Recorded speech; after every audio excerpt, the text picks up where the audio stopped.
Genevieve slipped on a pair of Joe's shoes, light-soled and dapper, and laughed with Lottie, who stooped to turn up the trousers for her. Lottie was his sister, and in the secret. To her was due the inveigling of his mother into making a neighborhood call so that they could have the house to themselves. They went down into the kitchen where Joe was waiting. His face brightened as he came to meet her, love shining frankly forth. "Now get up those skirts, Lottie," he commanded. "Haven't any time to waste. There, that'll do. You see, you only want the bottom of the pants to show. The coat will cover the rest. Now let's see how it'll fit." "Borrowed it from Chris. He's a dead sporty sport, little, but oh my," he went on, helping Genevieve into an overcoat which fell to her heels, and which fitted her as a tailor-made overcoat should fit the man for whom it is made. Joe put a cap on her head and turned up the collar, which was generous to exaggeration, meeting the cap and completely hiding her hair. When he buttoned the collar in front, its point served to cover the cheeks. Chin and mouth were buried in its depths, and a close scrutiny revealed only shadowy eyes and a little less shadowy nose. She walked across the room, the bottom of the trousers just showing as the hang of the coat was disturbed by movement. "A sport with a cold and afraid of catching more, all right, the boy laughed, proudly surveying his handiwork. "How much money you got? I'm layin' 10-6. Will you take the short end?" "Who's short?" she asked. "Ponta, of course." Lottie blurted out her hurt, as though there could be any question of it even for an instant. "Of course," Genevieve said sweetly. "Only I don't know much about such things." This time Lottie kept her lips together, but the new hurt showed on her face. Joe looked at his watch and said it was time to go. His sister's arms went about his neck, and she kissed him soundly on the lips. She kissed Genevieve, too, and saw them to the gate, one arm of her brother about her waist. "What does 10-6 mean?" Genevieve asked, the while their footfalls rang out on the frosty air.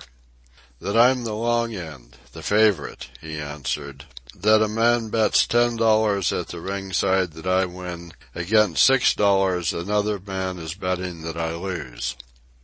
"But if you're the favorite and everybody thinks you'll win, how does anybody bet against you?" "That's what makes prize fighting. Difference of opinion," he laughed. "Besides, there's always the chance of a lucky punch, an accident. Lots of chance," he said gravely. She shrank against him clingingly and protectingly, and he laughed with surety. "You wait and you'll see. And don't get scared at the start. The first few rounds'll be something fierce. That's Ponta's strong point. He's a wild man, with all kinds of punches, a whirlwind, and he gets his man in the first rounds. He's put away a whole lot of cleverer and better men than him. It's up to me to live through it, that's all. Then he'll be all in. Then I go after him, just watch. You'll know when I go after him, and I'll get him, too." They came to the hall, on a dark street corner, ostensibly the quarters of an athletic club, but in reality an institution designed for pulling off fights and keeping within the police ordinance. Joe drew away from her, and they walked apart to the entrance. "Keep your hands in your pockets, whatever you do," Joe warned her, "and it'll be all right. Only a couple of minutes of it." "He's with me," Joe said to the doorkeeper, who was talking with a policeman. Both men greeted him familiarly, taking no notice of his companion. "They never tumbled, nobody'll tumble," Joe assured her as they climbed the stairs to the second story. "And even if they did, they wouldn't know who it was, and they'll keep it mum for me. Here, come in here." He whisked her into a little office-like room and left her seated on a dusty, broken-bottomed chair. A few minutes later he was back again, clad in a long bathrobe, canvas shoes on his feet. She began to tremble against him, and his arm passed gently around her. "It'll be all right, Genevieve," he said encouragingly. "I've got it all fixed. Nobody'll tumble." "It's you, Joe," she said.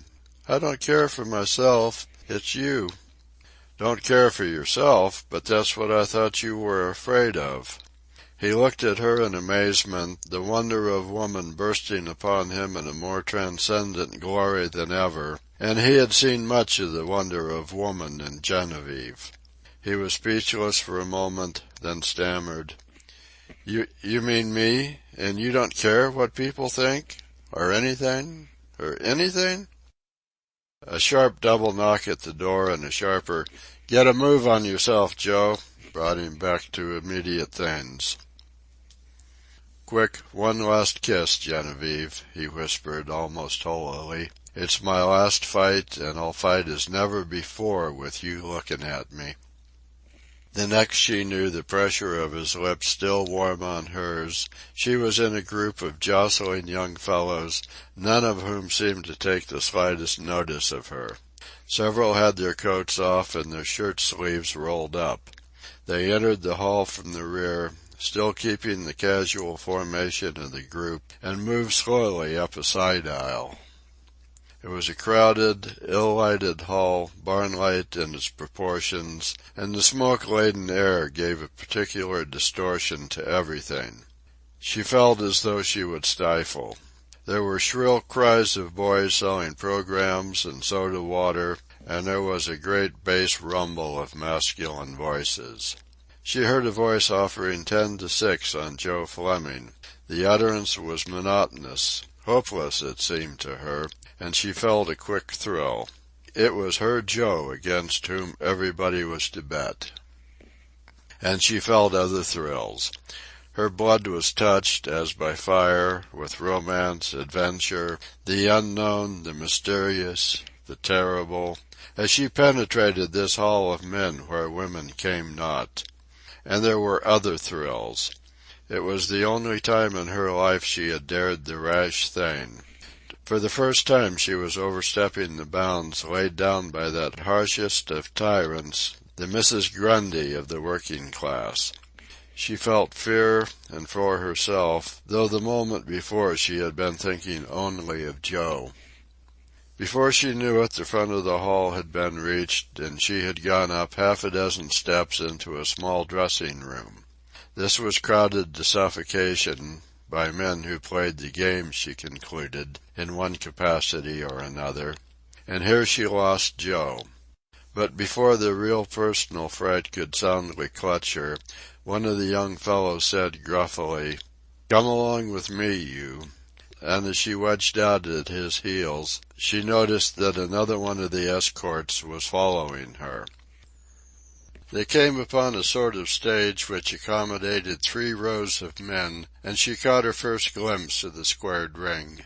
She was on a level with it, and so near that she could have reached out and touched its ropes. She noticed that it was covered with padded canvas.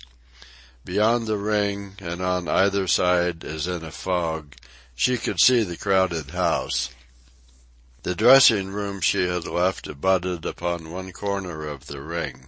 Squeezing her way after her guide through the seated men, she crossed the end of the hall and entered a similar dressing room at the other corner of the ring. "Now don't make a noise, and stay here till I come for you," instructed her guide, pointing out a peephole arrangement in the wall of the room. End of chapter.